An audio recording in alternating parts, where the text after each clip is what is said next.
नमस्कार विद्यार्थी मित्रांनो, आज आपण बघणार आहोत प्रॅक्टिस सेट 52। यामध्ये काय factorise the following expression and write them in the product form. हे काय करायचं, याचं फॅक्टरायझेशन करायचं आहे एक्सप्रेशनचं आणि write the product form. Product म्हणजे काय, मल्टिप्लिकेशन, सिंपल भाषेमध्ये मल्टिप्लिकेशन, गुणाकार माहिती तुम्हाला तोच। ओके, हे बघा इथे दाखवलं 5t²। आता इथे काय केलं आहे, 5 तसा लिहून घेतलेला आहे। t² म्हणजे काय, टीचं काय होईल 2 टाइम्स मल्टिप्लिकेशन आहे 5 × t²। इथं पुढे नेक्स्ट स्टेपमध्ये काय केलं 5 × t × t। t² म्हणजे काय t × t, बरोबर। आता इथे बघा इथे पण केलेलं आहे 5t²। इथं 6ab²। आता 6चं काय होईल, 6ला कशाने मल्टिप्लाय केल्यावर 6 येतो, 2 × 3 केल्यावर काय येतो 6 येतो, म्हणजे 2 × 3 केलं। ए 1 टाइम लिहिलं, इथं स्क्वेअर आहे का काही नाही म्हणून 1 असतो, म्हणून इथं एकदा घेतला। बीचा स्क्वेअर आहे म्हणून किती 2 टाइम घेतले। ओके, असं आपल्याला हे सॉल्व करताना यूज करायची हीच मेथड। चला तर मग सुरुवात करूया 52ला।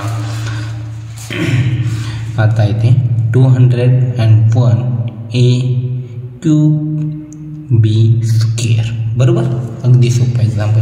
तर 201 आहे, याचं काय करायला आपल्याला काही मल्टिप्लिकेशन करून काय आन्सर येतं ते काढावं लागतं, म्हणजे याला काय केलं फॅक्टरायझेशन केलं पाहिजे। आपण मागील स्टँडर्डमध्ये शिकलेलं आहे किंवा पहिल्या चॅप्टरमध्ये पण शिकलेलं आहे, तुम्ही त्या व्हिडिओ पाहिले नसेल तर बघून घ्या।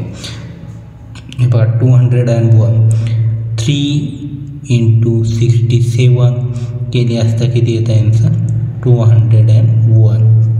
आता तुम्हाला ही कॅल्क्युलेशन येत नसेल तर सिम्पल आहे, 2ने डिवाइड होईल का, इथे नाही होणार, खबर इथे युनिट प्लेसला काय 1 आहे।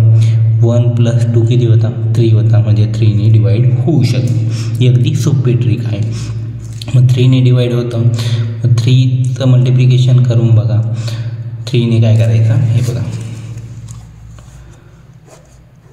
201 3। Okay, simple.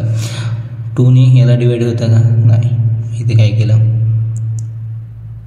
डिवाइड होत नाही, इथे नाही राहत, मग इथं 2 परत मग आपण काय घेतलं 0 घेतला, बरोबर। मग 3 कितीचा 18, 3 × 6 = 18, बरोबर। इथं रिमेनिंग किती राहतील, इथून 1 घेतला, इथं 10 झाले, 10 - 8 2, इथे 1 - 1 0, बरोबर। नंतर हा 1 आपण काय घेतला खाली, 3 × 7 = 21 0 0, किती आले 67। अगदी सोपं आहे। 3 × 67 केले तर 201 येतं, मग 67 = 67। ओके, मग 3 × 67 ही पहिली स्टेप केली आपण। ओके, एवढी।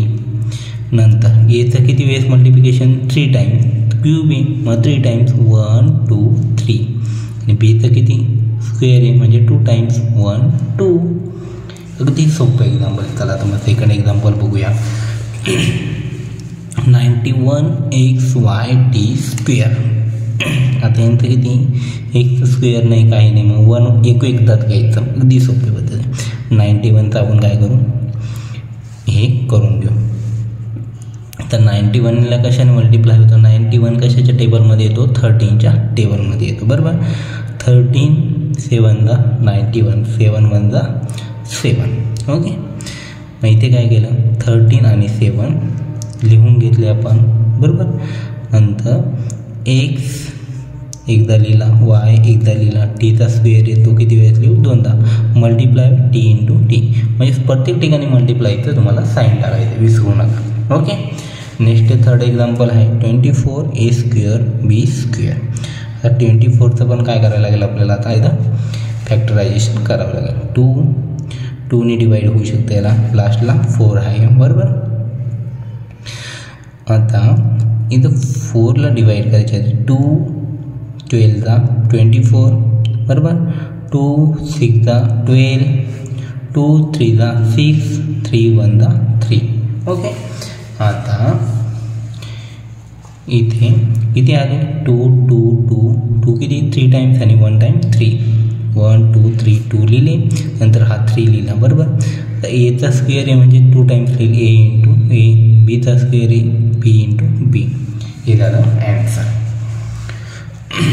Fourth example I V T R square A square. आता अगदी सोपं आहे. टी किती 1 टाइम मल्टिप्लाय बाय 4चा स्क्वेअर 2 टाइम आहे मल्टिप्लाय बाय 4 इंटू आर एसचा स्क्वेअर क्यूब. एस किती वेळा आहे 3 times multiply by S multiply by multiply by 1 2 3. झाले फायनल आन्सर. मी चॅनल नवीन असाल प्लीज चॅनलला सबस्क्राईब करा, व्हिडिओला लाईक करा आणि जास्तीत जास्त विद्यार्थी मित्रांबरोबर शेअर करा. Okay, thank you.